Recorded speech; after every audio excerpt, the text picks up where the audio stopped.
Welcome back to Nneka, the woman who saw the moon. In the last episode, Nneka began to sense a deepening darkness spreading through her village, but her warnings were dismissed by the elders. Meanwhile, the mysterious stranger, Anayo, continued to flatter himself with the villagers.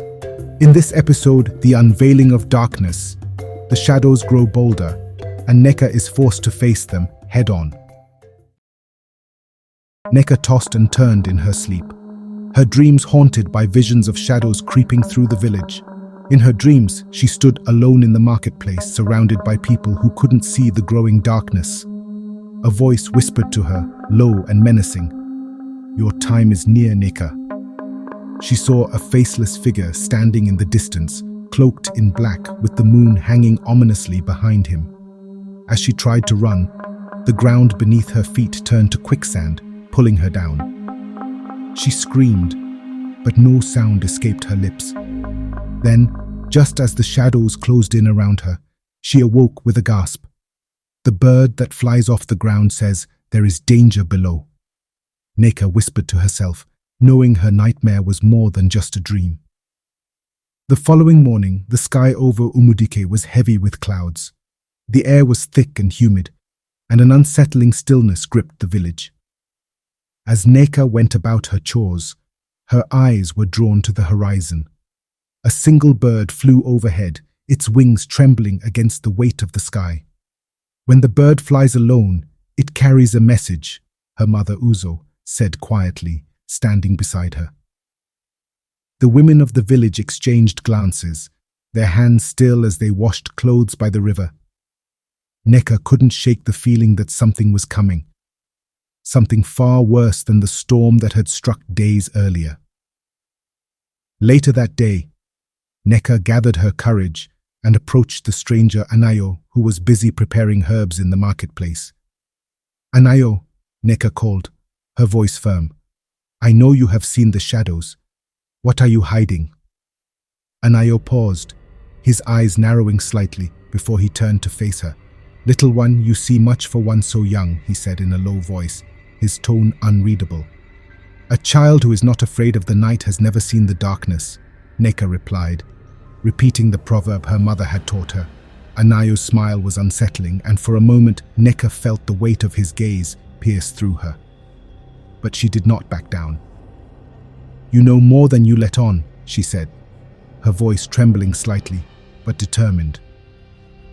Anayo's eyes flickered with something dangerous before he replied, "Perhaps I do. But are you prepared to face the truth?"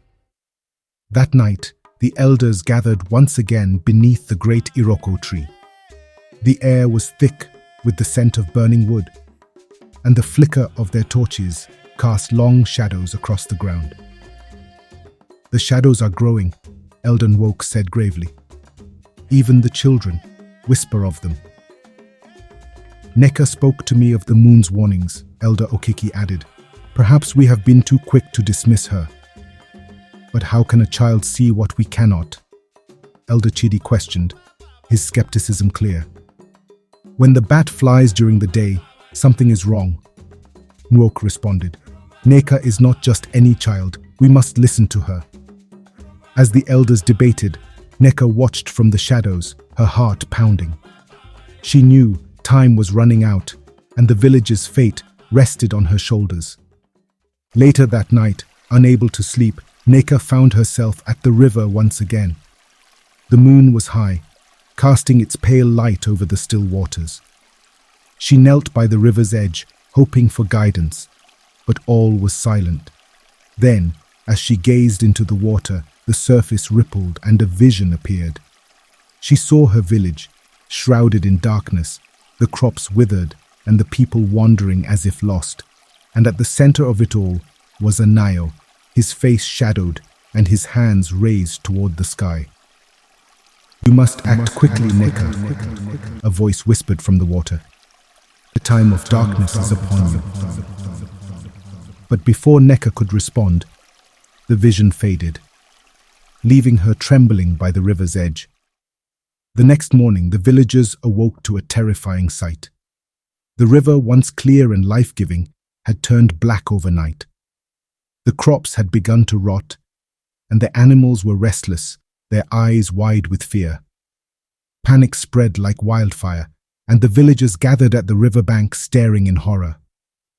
"A curse has befallen us," one of the women cried out. "This is no curse," Nneka said, stepping forward. "This is the work of the shadows." The elders arrived, their faces grim. Elder Nwoke nodded to Nneka, his earlier skepticism gone. "You were right, child," he said. "We did not listen, and now we are paying the price." But Nneka knew this was only the beginning. The darkness was spreading, and soon it would consume everything. The curse has revealed itself, but will Nneka and the village elders find a way to stop the darkness before it consumes them all? In the next episode of Nneka, the woman who saw the moon, we will uncover more secrets about Anayo and the forces he serves. Don't forget to subscribe, comment, and share your thoughts below. The shadows are growing, and time is running out.